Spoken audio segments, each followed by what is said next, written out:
আসসালামু আলাইকুম, কেমন আছেন সবাই? হাফসা আসফা ব্লগে সবাইকে জানাচ্ছি স্বাগতম। তো আপনারা দেখতেই পারছেন সকালে ঘুম থেকে উঠেই আমি কাজে লেগে পড়েছি, যেহেতু ফ্রিজের ব্যাপার, যে সকালবেলা ভোরে ফ্রিজটা পরিষ্কার করলে সারাদিনে অন্য কাজ আমি করতে পারবো। তো সকালে ঘুম থেকে উঠেই আমি ফ্রিজের কাছে চলে এসেছি। তো অলরেডি আমার ফ্রিজ পরিষ্কার করা শেষ হয়ে গেছে। এখন আমি টিস্যু দিয়ে মুছে নিচ্ছি, কাপড় দিয়ে মুছতেছি না, তার কারণ টিস্যু দিয়ে মুছলে অনেক সুন্দর হয়, কোনো ময়লাও লাগে না। তো এই ফ্রিজটা অনেক দিন আগে, দেখেন কত সুন্দর, পুরো নতুনের মতো।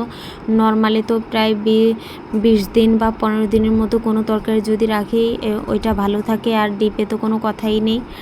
তো এইটা প্রায় 20 বছর বা 15 বছরের বেশি আগের ফ্রিজ। আমার শ্বশুর আব্বু থাকতে এই ফ্রিজটা কেনা হয়েছে। তো আমার শ্বশুর আব্বু দুনিয়াতে নেই, ওনার জন্য সবাই অবশ্যই দোয়া করবেন, আল্লাহ জানে ওনাকে বেহেশতে নসিব করে।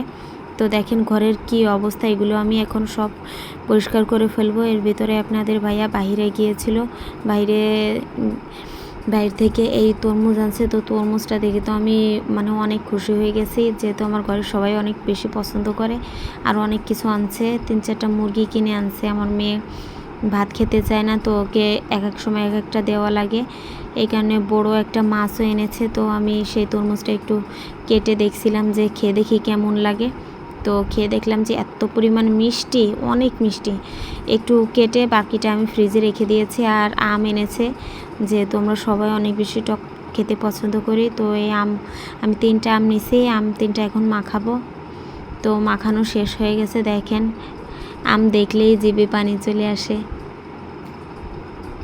তো এখন আমরা আম খেয়ে নিব। আর ওই পাশে তো আমি এর ভিতরে আরও অনেক কাজ করছি, যেগুলো আপনাদের আর দেখায়নি। তো অন্য পাশে আম্মু মুরগি কেটে নিচ্ছিল, বলছিল যে তুমি তো অনেক কিছু করছো, এখন তুমি আম ভর্তা খাও আর আমি মুরগিটা কেটে নেই। আর এই মাছটা আপনাদের ভাইয়া বাজার থেকেই কেটে নিয়ে আসছে, যেহেতু অনেক বড় ছিল আমি কাটতে পারবো না।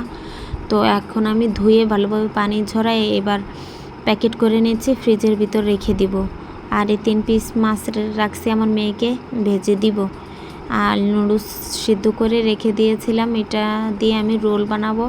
তো এখন আমি নুডলসটা আগে রান্না করে রেখে দিব। তো এর ভিতরে আমি আলু আর গাজর দিয়ে খুব ভালোভাবে ভেজে নিচ্ছিলাম। আর এর আগে আমি 2টা ডিম ভালোভাবে ভেজে উঠায় রাখছি, যে একটু পরে দিব। তো খুব ভালোভাবে গাজর আর আলু সিদ্ধ হয়ে ভেজে নেওয়া হয়ে গেছে। এর ভিতরে আমি দিয়ে দিলাম ডিম, 2 থেকে 3 মিনিট নাড়াচাড়া করে এর ভিতরে আমি নুডলসটা দিয়ে দিব। তো আজকে কাজ করে এত বেশি ক্লান্ত যে ভাবছি যে একবারে বিকেলে যেটা করব ওইটা একটু রেডি করে রেখে তারপরে গোসল করে এসে খাওয়া দাওয়া করে একটু রেস্ট নিয়ে তারপরে আবার আমি নাস্তা বানাতে আসব।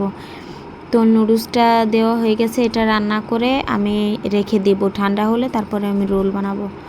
তো আম্মু দুপুরবেলার জন্য শাক দিয়ে আর চিংড়ি মাছ দিয়ে রান্না করছিল।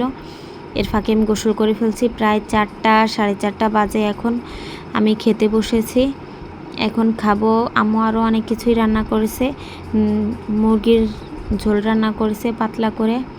তো এখন আমি এটা দিয়েও খাচ্ছিলাম। আমার ভিডিওটি যদি আপনাদের ভালো লেগে থাকে অবশ্যই লাইক কমেন্ট করবেন, সাবস্ক্রাইব করবেন। আপনারা উৎসাহ দিলে আমি ভিডিও করার আরও বেশি আগ্রহ পাবো।